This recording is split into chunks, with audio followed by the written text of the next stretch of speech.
1 in 8 of us are going to get the news that none of us want to hear. And on June 7th at 8:30 on a Sunday morning, I did get the call from my OBGYN telling me I had breast cancer. I was on my way to write a contract. I was covering for an agent, and I was on my way to my office to go write a contract for her buyer. And I will never forget that it was so surreal. I negotiated the contract, put the offer together, and today I have no recollection really of any of what was happening that day. At 2 p.m. on June 9th was when my life was completely changed forever. I got the call from my oncologist surgeon, and she started saying to me, "Henda, is this a good time and are you sitting down?" And I think all of us know that that's not the way to start a conversation.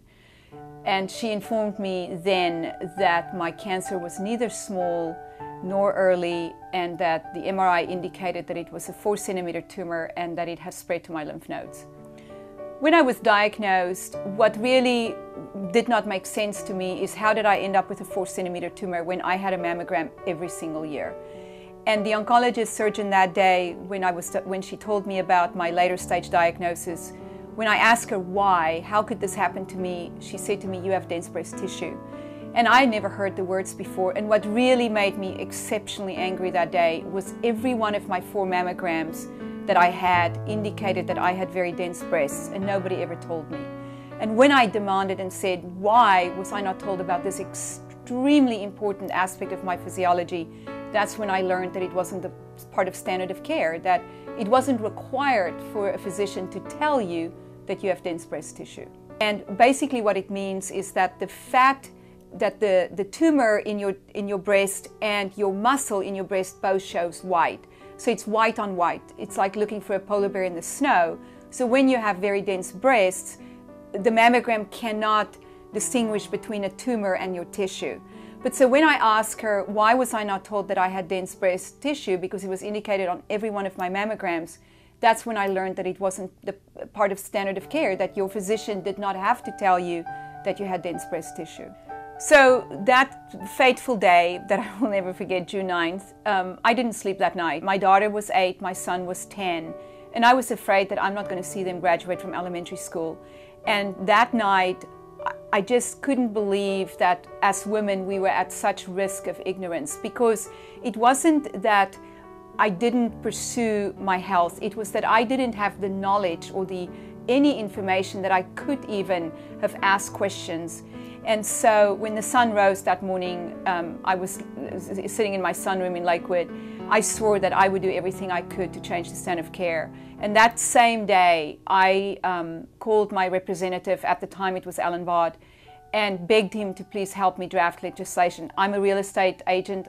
I'm not a politician. I'm not a lobbyist. I know nothing about politics, but I learned a lot. And we started working on the bill that very day. So I actually continued working on Henda's law throughout my treatment and throughout 2009 and 2010, and subsequently went to campaign heavily for the session in 2011. And Governor Perry signed Henda's law on June 17th of 2011, exactly to the day, 2 years after my first breast cancer surgery. Dense breast tissue is not a rare occurrence. As you age and go through menopause, your breasts will naturally become less dense. So it's really very important for younger women particularly to know about the density in their breasts. You learn about that through your mammogram. When you have your mammogram, the mammogram will indicate how dense your breasts are. 1 not dense, where 4 is very dense. When that occurs, you will be informed today in Texas. You are required to be informed about your dense breast tissue. And then the second thing you need to do is discuss with your physician, because based on your risk factors, based on your family history, supplemental screening may be important for you. And when we say supplemental screening, that could be as simple as a sonogram. There are new emerging technologies that can supplement a mammogram. It might involve an MRI, but it's entirely a conversation you must have with your physician. And my biggest advice is to fight for your life, but don't allow cancer to take over your life. Don't let cancer control you. I get so many people that, they become depressed, they become overwhelmingly just, I don't know what the word is, depressed, I guess is the best word. And they really gave up or give up. And I think it's important, whether it's cancer or any challenge we face in our lives, if you can take that and turn it to work for you instead of against you, I think you can overcome it all. I certainly have learned that it's making lemonade from some really bad lemons, and we can all make lemonade.